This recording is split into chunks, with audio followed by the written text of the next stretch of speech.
Aqua. Mula dito sa gate,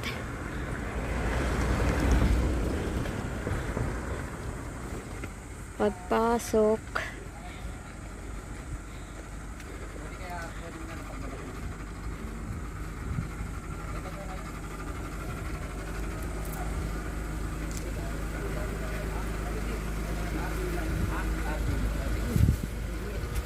diretso lang pong pagpasok, diretsong kalsada, diretso lang po. Ito yung isang 3.3 din gagawin pa lang po yan, 6 na buwan pa po ang waiting. Yung nandun po sa baba, pangatlo po sa dulo, diretso lang po. Yun po, mayroon po doon RFO within 2 months may kakabit na po yung lahat ng kailangan niya. Salamat.